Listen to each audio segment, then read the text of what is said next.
Allez, on va parler des pellicules, justement, avec le docteur Marcel Ichou.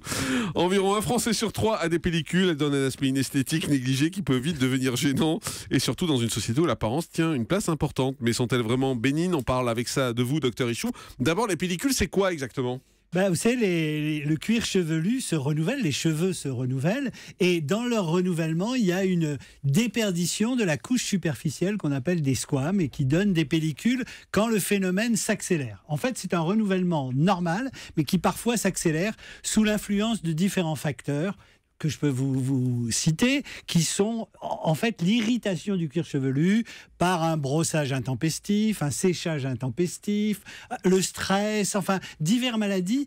Vous savez que le cuir chevelu fait partie d'un organe qui s'appelle la peau. C'est exactement la même origine embryologique. Et la peau, on a longtemps cru que c'était qu'une simple enveloppe, mais non, c'est un organe qui réagit et qui réagit vraiment à tout ce qui vous environne, à votre nutrition, à votre état psychologique. Et vous avez pu remarquer qu'on peut avoir des boutons et des problèmes quand on a manque de sommeil, fatigue, stress, etc. Donc la peau et les cheveux sont un organe qui réagit globalement. On a toujours l'impression que c'est sale quand on voit quelqu'un avec des pellicules. On a raison? C'est quelque chose de sale? Alors, a priori, non, c'est pas sale. Simplement, on a 2 choses qui sont sur le cuir chevelu à l'état normal. Un petit parasite, un petit champignon, et puis du sébum, qui est gras, le sébum. Donc, quand c'est un peu intensifié, ça donne une impression de saleté. En fait, ça n'est pas sale du tout. Sauf si les gens sont sales eux-mêmes.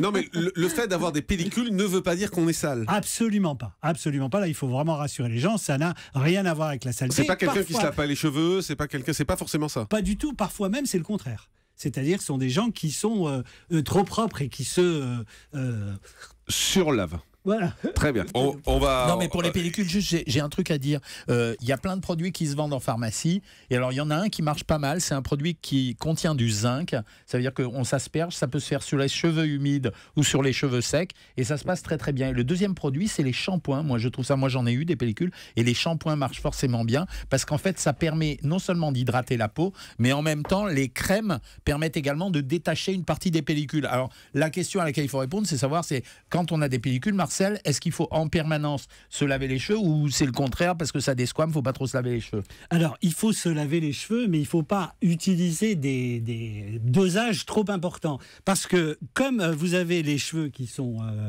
gras, plus vous utilisez des produits forts et plus vous allez enrayer le programme et donc avoir une toux très forte. Donc, il faut effectivement les nettoyer, mais pas à des produits trop importants parce que le cheveu réagit de manière incognito, si on veut.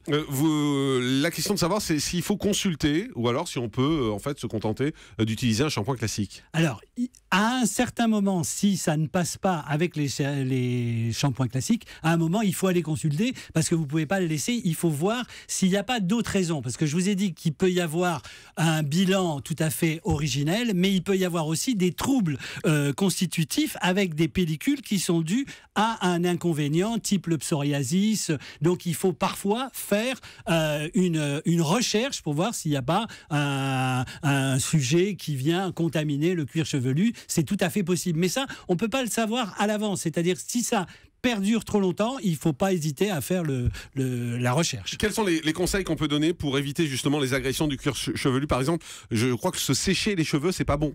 Alors, avec un séchoir.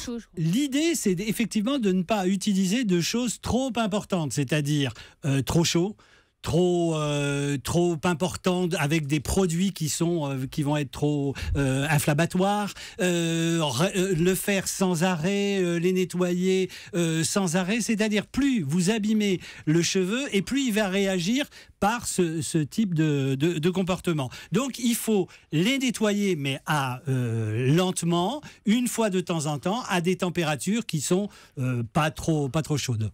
Vous avez une question, Catherine Solano? Non, je disais, en cas de psoriasis, alors qu'est-ce qu'on fait du coup? Alors, en cas de psoriasis, il faut s'habituer, être sûr que c'est un psoriasis. C'est pour ça il faut faire un traitement avec une prise de catégorie. Et à ce moment-là, une fois que vous avez fait l'analyse complète, vous pouvez donner le traitement, mais sur une analyse bactériologique. Il faut être sûr qu'il y ait un vrai psoriasis. Ça ne peut pas se faire comme ça, disons, à l'aveugle. Ah.